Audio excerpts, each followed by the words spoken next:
Dans les ombres de Florence, où les intrigues se tissent comme des toiles d'araignées invisibles, je suis Niccolo Machiavelli, le maître des secrets humains.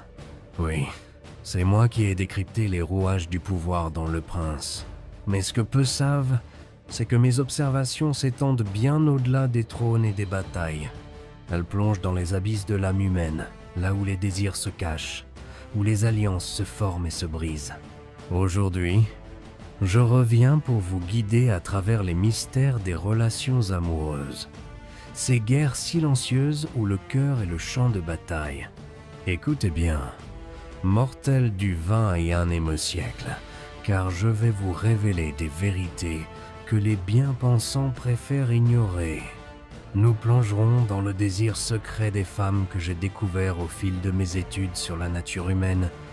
Nous explorerons pourquoi elles choisissent souvent le méchant, cet homme qui défie les règles. Et enfin, je vous livrerai les 7 signes infaillibles qu'une femme est infidèle. Ce ne sont pas des fables pour enfants, mais des leçons tirées de l'observation impitoyable de la réalité. Asseyez-vous, éteignez les distractions et laissez ma voix vous envelopper comme un manteau d'ombre. Commençons par le commencement, l'essence même de l'humanité. Dans mes écrits, j'ai toujours insisté sur le fait que les hommes et les femmes sont mus par des instincts primaires, masqués sous des voiles de civilité. Le pouvoir, la survie, la domination. Voilà les piliers. Mais appliquons cela aux affaires du cœur.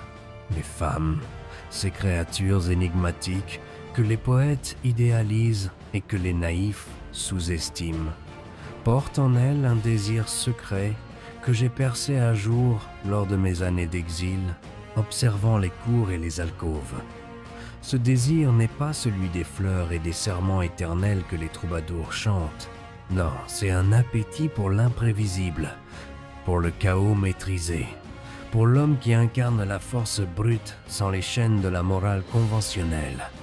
Imaginez une femme, élevée dans un monde où la sécurité est promise par les institutions, mariage, société, loi. Pourtant, au fond d'elle, elle sait que ce monde est fragile, un château de cartes prêt à s'effondrer. Ma découverte, forgée dans les intrigues des Médicis, est que le désir secret des femmes est celui d'un protecteur impitoyable, d'un allié qui n'hésite pas à user de ruse et de force pour préserver ce qui est sien. Ce n'est pas de la faiblesse qu'elle cherche, mais une alliance avec le loup plutôt qu'avec le mouton. Pourquoi ? Parce que dans la nature humaine, que j'ai disséquée sans pitié, la survie prime sur la vertu. Une femme instinctive perçoit que le gentil, cet homme poli, prévisible, est souvent le premier à flancher face à l'adversité.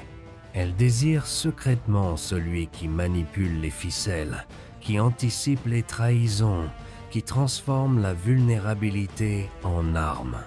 C'est là le cœur de ma révélation. Les femmes ne veulent pas être sauvées. Elles veulent être conquises par quelqu'un qui sait conquérir le monde. Mais creusons plus profond. Ce désir n'est pas né du vide. Il est ancré dans l'évolution de l'espèce que j'aurais pu théoriser si j'avais vécu à votre époque. Pensez aux anciens empires. Les reines choisissaient des généraux rusés, pas des scribes dociles.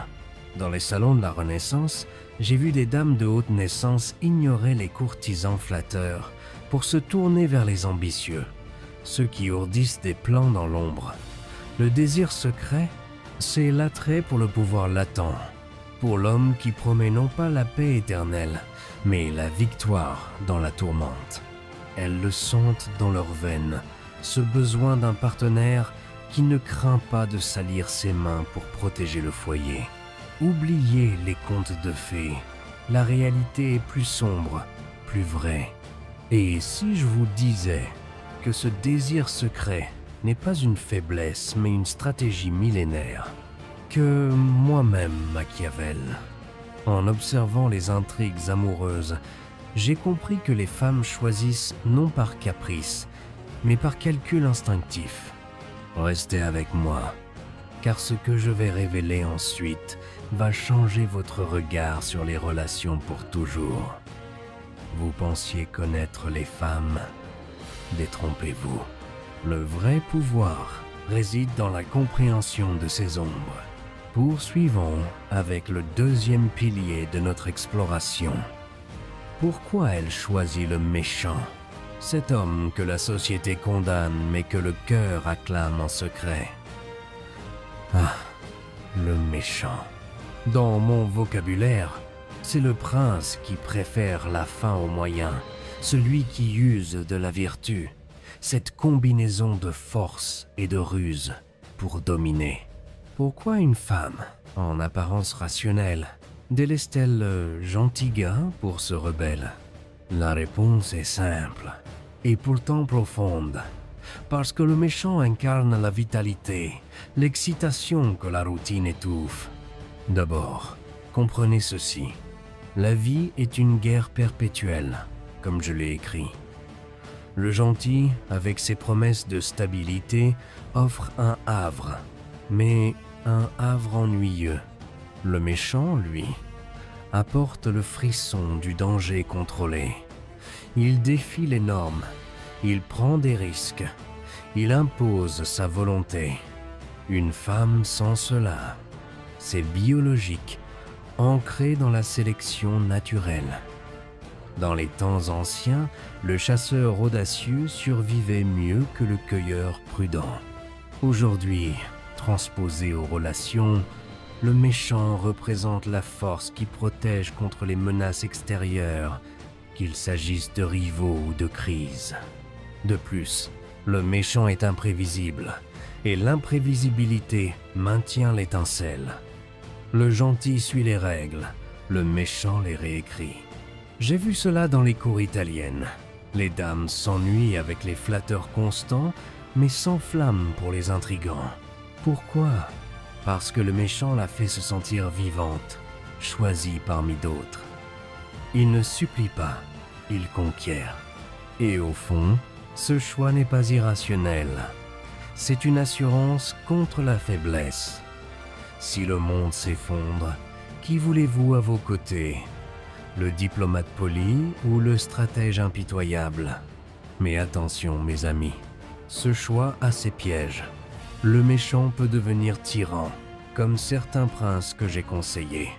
Pourtant, les femmes le choisissent parce qu'il reflète leur propre désir secret, celui d'un pouvoir partagé, d'une alliance forte. C'est là la clé. Elles ne cherchent pas la méchanceté gratuite, mais la force qui masque la vulnérabilité. Avant de plonger plus loin dans ces mystères, une pause pour vous, mes fidèles auditeurs. Si ces révélations vous captivent, si vous voulez ne rien manquer de mes futures leçons sur le pouvoir humain, activez la cloche de notification et abonnez-vous à cette chaîne dès maintenant. Rejoignez l'armée des sages qui refusent l'illusion.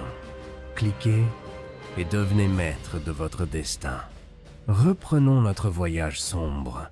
Nous arrivons maintenant au cœur le plus périlleux, les 7 signes qu'elle est infidèle. Ah, l'infidélité. Dans Le Prince, j'ai parlé de trahison politique, mais les trahisons amoureuses en sont le miroir intime. Écoutez bien, car ces signes ne sont pas des spéculations. Ils sont tirés de l'observation froide de la nature humaine. Je les ai compilés comme un stratège compile ses plans de bataille. Premier signe, le changement soudain dans ses habitudes numériques. Elle protège son téléphone comme un trésor d'État, change les mots de passe sans raison apparente, ou passe des heures sur des applications qu'elle évitait autrefois. Pourquoi? Parce que l'infidélité moderne se cache dans les ombres virtuelles. Comme un prince qui cache ses alliances secrètes, elle efface les traces, mais les signes persistent. Deuxième signe, une distance émotionnelle croissante, masquée par des excuses banales. Elle évite les conversations profondes, répond par monosyllabes ou semble distraite lors de moments intimes. C'est le retrait stratégique. Elle investit son énergie ailleurs, comme un général qui déplace ses troupes vers un nouveau front. Troisième signe, des changements inexpliqués dans son apparence et son emploi du temps. Nouveaux vêtements provoquants, parfums inhabituels ou des réunions tardives qui se multiplient. Ce n'est pas de la coïncidence, c'est la préparation à une conquête parallèle, un investissement dans une nouvelle alliance. Quatrième signe, une agressivité accrue envers vous sans cause évidente. Elle critique vos habitudes, vos choix, comme pour justifier intérieurement sa trahison. Dans mes écrits, j'ai noté que les traîtres projettent leur culpabilité sur les autres, une tactique pour soulager la conscience. Cinquième signe, des mensonges mineurs qui s'accumulent. Elle oublie des détails, contredit ses propres récits ou invente des histoires pour couvrir des absences, comme un espion qui tisse une toile de fausseté. Ces petits mensonges sont les fissures d'un mur plus grand. Sixième signe, une diminution de l'intimité physique, couplée à une indifférence. Les câlins deviennent rares, les nuits passionnées se raréfient. Ce n'est pas la fatigue, c'est la redirection de l'énergie vers un autre. La nature humaine est ainsi. Le désir ne s'éteint pas, il migre. Septième et dernier signe, des signes d'euphorie inexpliqués, suivis de culpabilité fugace. Elle rit seule devant son écran, semble rayonnante sans raison, mais évite votre regard. C'est le mélange de l'excitation du secret et du poids de la duplicité, le même que ressent un prince lors d'une conspiration réussie. Ces signes, mes auditeurs, ne sont pas absolus, mais combinés. Ils forment un tableau accablant. Ne les ignorez pas par naïveté. Utilisez-les comme des armes pour protéger votre empire personnel. En conclusion, rappelez-vous mes leçons. Le désir secret des femmes est une quête de force. Le choix du méchant est une stratégie de survie. Et l'infidélité est une trahison à anticiper. Vivez comme un prince machiavélique. Observez, anticipez, dominez. Si ces vérités vous ont ébranlé, partagez cette vidéo, commentez vos propres observations. Et rappelez-vous, dans l'amour comme en politique, il vaut mieux être craint que aimé, mais idéalement, les deux. Adieu, jusqu'à la prochaine ombre.